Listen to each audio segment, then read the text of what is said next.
இயேசுவின் ஜெப கோபுரம் ஊழியங்கள் வழங்கும்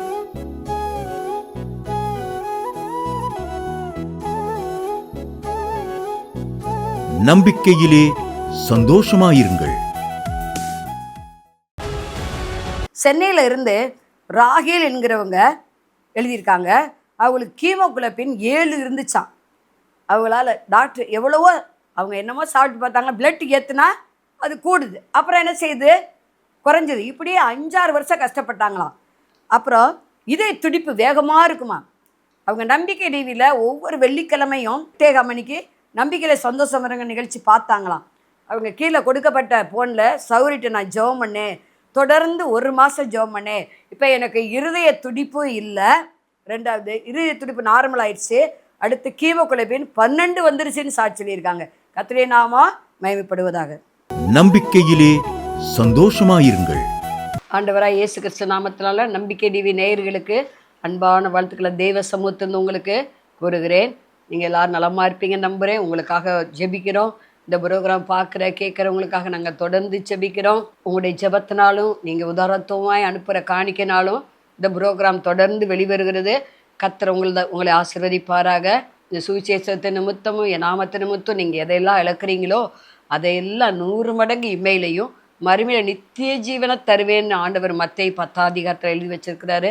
அது நிச்சயம் என்ன செய்வார், உங்கள் வாழ்க்கையில் நடக்கும். உலகெங்கிலும் போய் சர்வ சிருஷ்டிக்கும் சுவிசேஷத்தை அறிவிங்கள், பிதா குமாரன் பரிசுத்தாய் நாமத்தினால ஞானஸ்தானம் கொடுத்து அவர்களை சீசராக்குங்கள் ஆண்டவர் சொன்னார். உலகெங்கிலும் இந்த நம்பிக்கை டிவி 47 நாட்டுக்கு போகிறதாக கேள்விப்பட்டேன். நம்ம தொடர்ந்து நம்ம பல கிராமங்களில் போய் நடந்து போய் சுவிசேஷம் சொல்கிறோம், நல்லது. ஆனால் ஒரே நேரத்தில் பல நாடுகளுக்கு சுவிசேஷம் போகுது. ஆகவே இந்த நல்ல வேலைக்கு உங்களை நீங்கள் அர்ப்பணம் பண்ணியிருக்கீங்க. கர்த்தர் உங்களை ஆசீர்வதிப்பாராக. தலையை தாழ்த்தி ஜெபம் பண்ணுவோம். பரலோக பிதாவே, நாங்கள் ஸ்தோத்திரிக்கிறோம், துதிக்கிறோம். ஆவியானவர் இறங்குவீராக. இந்த தேவ செய்திக்கு விரோதமாக எழும்புற ஆயுதங்கள் நசனா இயேசு நாமத்தில் வாய்க்காமலே போவதாக. வசன பறிக்க பிசாசை இயேசு நாமத்தில் சபிச்சு அப்புறப்படுத்துகிறேன். இந்த வசனத்தை கேட்குற ஒவ்வொரு மேலையும் பரிசுத்த ஆவியானவர் பலமாக இறங்குவாராக. கொர்நேலி வீட்டில் பேதுரு பிரசங்கம் பண்ணும்போது அங்கே இருந்த எல்லார் மேலேயும் பரிசுத்த ஆவியானவர் ஊற்றப்பட்டது போல இதை பார்க்குற கேட்குற ஒவ்வொரு மேலேயும் பரிசுத்த ஆவியானவர் ஊற்றப்படுவாராக. ஓராக அதிகாபாபாலாபாராபோ. எந்தெந்த காரியங்களெல்லாம் தாமதிக்குதோ பரிசுத்த ஆவினாலே அது நடப்பதாக. கர்த்தர் மாபெரும் காரியத்தை செய்யுங்கப்பா, இயேசு நாமத்தை பிதாவே, ஆமென். இந்த நாள்லையும் கூட செய்தியுடைய தலைப்பு வரும் காரியங்களை என்னிடத்தில் கேளுங்கள். கேட்கும்போதே நல்லா இருக்குல்ல. வரப்போகிறது என்ன, நிகழ்காலம் போயிடுச்சு, கடந்த காலம் போயிடுச்சு, வரப்போகிற காரியங்கள். அங்கே ஏசாயா 45:11 வரும் காரியங்களை என்னிடத்தில் கேளுங்கள். அதான் செய்தியுடைய தலைப்பு. எங்கெங்கேயோ போய் கேட்குறாங்க. அங்கே ஒரு தீர்க்கதரிசி இருக்காரு, இங்கே ஒரு தீர்க்கதரிசி இருக்காரு, அப்படி என்று சொல்லி போய் என்ன செஞ்சாங்க, கேட்குறாங்க. அந்த நாட்களில் சாமுவேல் என்கிற தீர்க்கதரிசியிடம் சவுல் போகிறார். அப்பா விட்டு கழுதையை காணோம், அது கிடைக்குமா கிடைக்காதான்னு கேட்க போகிறார். அவர் என்ன சொல்கிறார் தெரியுமா, யாரை தேடுது இந்த இஸ்ரவேல் ஜனங்கள், ஒன்னேல்லவா தேடுது.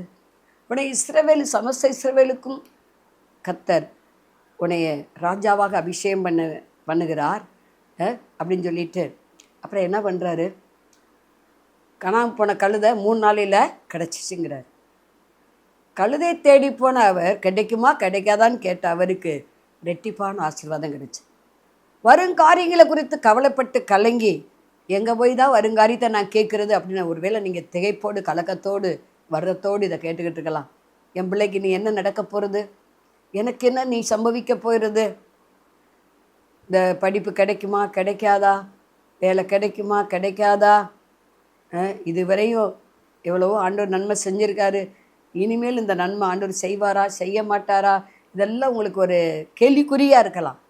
அந்த ஊழியக்கார்ட்ட போய் ஜெபிச்சேன், இந்த ஊழியக்காரிகிட்ட போய் ஜெபிச்சேன், அவங்க இது நடக்கும்னு சொன்னாங்க நடக்கலை அப்படின்லாம் நீங்கள் அங்கலாய்ப்போடு கூட கேட்டுக்கிட்டு இருக்கலாம். அன்றைக்கு சவுலுக்கு கழுதையும் கிடைச்சது. சவுலு ஒரு தீர்க்கதரிசியோ என்று சொல்லி இஸ்ரவேல் ஜனங்கள்லாம் சொல்லும்படி அவன் மேலே ஒரு தீர்க்கதரிசன ஆவியானவர் இறங்கினார் இல்லையா. ஆவிக்குரிய வரங்களை ஆண்டவர் சேர்த்து கொடுத்தார். அதான் உண்மை. ஆவிக்குரிய வரம்னா அவருக்கு என்னன்னே தெரியாது.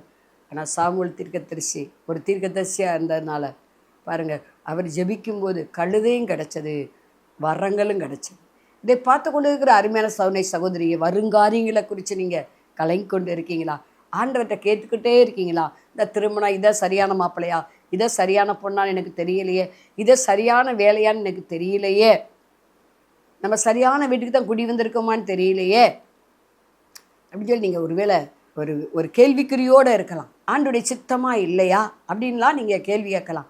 வருங்காரியங்கள், நடக்க போகிற காரியங்களை உங்களுக்கு சொல்லுவேன்னு சொல்கிறாரு ஆண்டவர். அவனுக்கு சொன்னாரா இல்லையா சவுலுக்கு?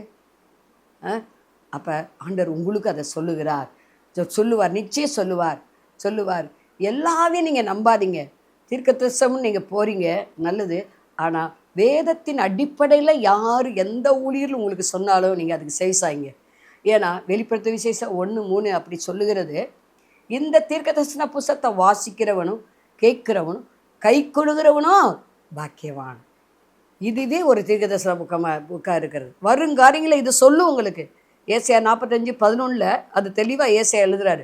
வருங்காரியங்களை என்னிடத்தில் கேளுங்கள், என் பிள்ளைகளை குறித்தும் என் கரங்களின் கிரியைகளை குறித்தும் எனக்கு கட்டளையிடுங்கள். அவர் கட்டளையிடுங்க. அவர் நீங்களானும் அவருடைய கரத்தின் கிரிகளாக இருக்கிறோம். தேவ சாயலாக நீங்களானும் உருவாக்கப்பட்டு இருக்கிறோம். அதனால் அவர் கரத்தின் கிரிகளுக்கு அவர் தான் செய்யணும். நீங்கள் நானும் அவர் சாயலாக உண்டாக்கப்பட்டிருக்கிறோம். எல்லாவற்றையும் ஆண்டவர் தம்முடைய வார்த்தையினால் உருவாக்கினார். ஆனால் உங்களை என்னை மட்டும் என்ன பண்ணார் ஆண்டவர்? அவர் சாயலாக உண்டாக்கினார். ஒரு மனுஷனுடைய எலும்பு தான் பெண்ணாக உருவாக்கினார் ஆண்டவர். பெண்ணை உருவாக்கி மனுஷியை உருவாக்கி ஆதாம்கிட்டே கொண்டு வந்து விட்டார். அவன் பேர் வச்சான் மனுஷின்னு.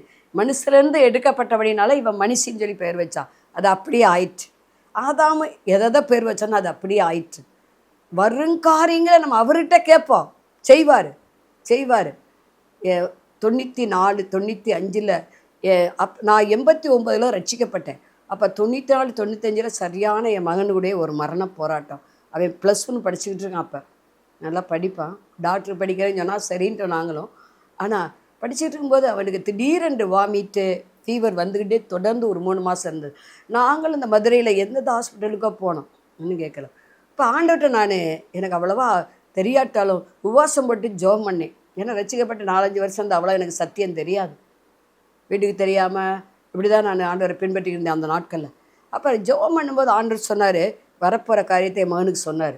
இது என்ன நீ டாக்டரால் ஒன்றும் கண்டுபிடிக்க முடியல, ஏன் வாமிட்டு, ஏன் இந்த ஃபீவர்னு தெரியல, எல்லா டெஸ்ட்டும் பண்ணாங்க, எல்லாம் நார்மலாக இருக்குது.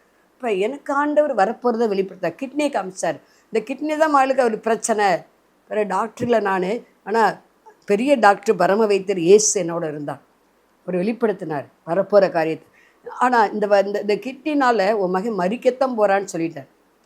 ஆனால் ஏன்னா அவர் என்ன வார்த்தையை கொண்டு பேசினார்னா, ஒரே முறை மரிப்பதும் பின்பு நியாய தீர்ப்பு அடைவதும் மனுஷனுக்கு நியமிக்கப்பட்டு இருக்கிறது.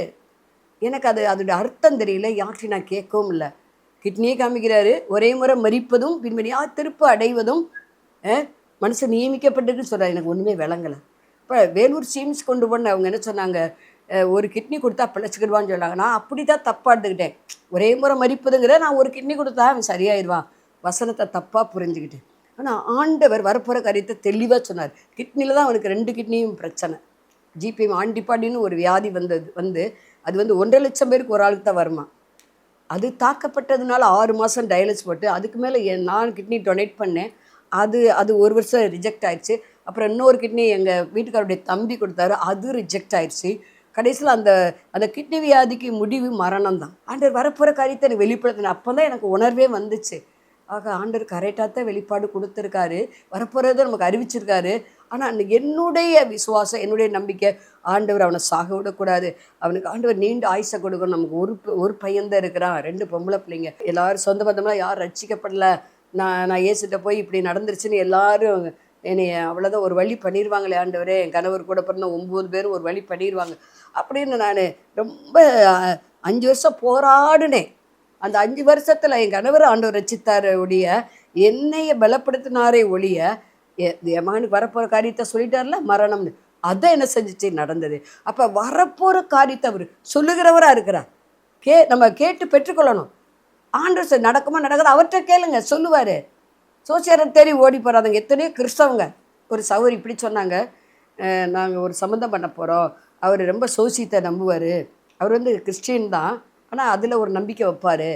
அப்போ அந்த சோசியர் சொன்னாராம், உங்கள் பொண்ணுதே மகனுக்குன்னு அவர் சொல்லிட்டாரு அப்படின்னு சொல்லி சொன்னாங்க. ஆனால் இதுவரை அது நடக்கலை. நான் செய்ய முடியும். அந்த அக்கித்தோப்பின் திட்டத்தை அதமாக்கி போட்டவர் அந்த சோசியம் சொல்கிறது நடக்க விடாதீங்க. உங்கள் சித்தை நிறைவேறட்டும். வரப்போகிற காரியம் சோசியம் பார்க்குற வீட்டில் ஏன் பொண்ணை கொடுக்கணும்? ஒரு அது ரசிக்கப்பட்ட பிள்ளைய.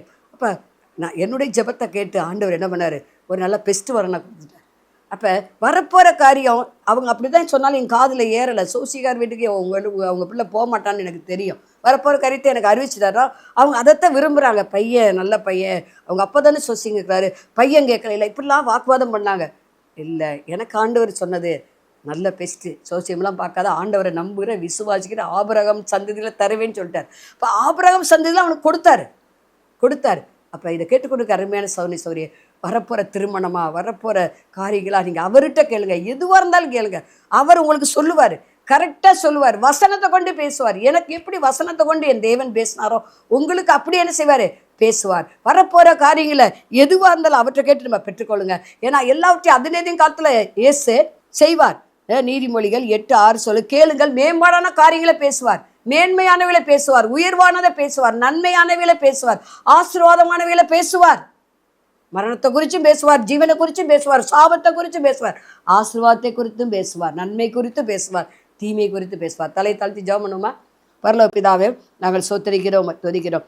ஆவியானவரை இறங்கும்படியாக செபிக்கிறோம். ராகாதி இதை கேட்டுக்கொண்டு இருக்கிற ஒவ்வொரு மேலே பரிசுத்தாவினர் இறங்குவராக. வரப்போகிற காரியத்தின் இடத்துல கேளுங்கன்னு சொன்னீரே, இதை பார்க்குறவங்களுக்கு என்னென்ன தேவையோடு ஏக்கத்தோடு ஜெபிக்கிறாங்களோ அந்த காரியம் இப்போதே வாய்ப்பதாக, கடன் நீங்கி போவதாக. ஆண்டவரே, கடனோடு பார்த்துக்கிட்டு இருக்காங்க, கடன் நீங்கி போவதாக. குழந்தையிலேயே 6 வருஷம் 7 வருஷம் ஆச்சேன்னு பார்த்துக்கிட்டுங்க, இந்த வருஷமே அவங்களுக்கு குழந்தை பாய்க்க உண்டாகட்டும் இயேசு கிறிஸ்து நாமத்தினால. வேலையிலேயே சரியான வேலையிலேன்னு அழுகிறாங்க, சரியான வேலை அந்த வருஷம் அவங்களுக்கு உண்டாகட்டும் ஆண்டவரே. அப்படியே சமாதானம் இல்லை, வீட்டில் சந்தோஷம் இல்லை, சந்தோஷம் அந்த வீட்டுக்கு உண்டாகட்டும் இயேசு கிறிஸ்து நாமத்தில். வீட்டில் எப்போ பார்த்தாலும் சண்டை யுத்தங்கள் ஓய பண்ணுங்க ஆண்டவரே. ஆசீர்வதிங்க இயேசு கிறிஸ்து நாமத்தில் பிதாவே, ஆமென். மாணவர்களே, அதிசய கல்வாரி ஊழியங்கள் மூலம் ஒவ்வொரு மாதமும் தேவனால் எல்லாம் கூடும் பத்திரிகையை நாங்கள் வெளியிடுகிறோம். தேவ சமூக பாடல்கள் DVD, ACD இந்த பாடல்களை நாங்கள் வெளியிடுகிறோம். அதிசய கல்வாரி ஊழியம் இது தீர்க்க தரிசன ஜெப ஊழியமாக நடைபெறுகிறது. இந்த ஊழியங்களுக்காக ஜெபிக்க, காணிக்கையை அனுப்ப தாங்க மறவாதிருங்கள். ஜெபிக்கிற, கொடுக்கிற, உழைக்கிற உங்கள் ஒவ்வொருவரையும் ஆண்டவர் தாமே ஆபிரகாமை ஆசீர்வதித்தது போல சகல விதத்திலும் உங்களை ஆசீர்வதிப்பாராக. ஆமென். அன்பிற்குரியவர்களே, இந்த ஊழியத்தை உங்கள் காணிக்கைகளால் தாங்குபவர்களின் கவனத்திற்கு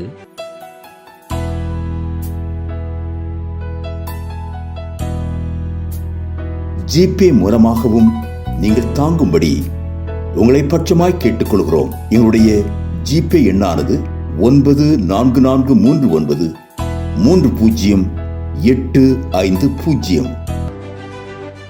எங்களது முகவரி சகோதரி எலிசபெத் சுந்தரராஜன், எண் 27, பொதிகை தெரு, குழந்தைசாமி நகர், வண்டியூர், மதுரை 20. செல்போன் எண்கள் 9487177765, 9095328172 மற்றும் 9443930850.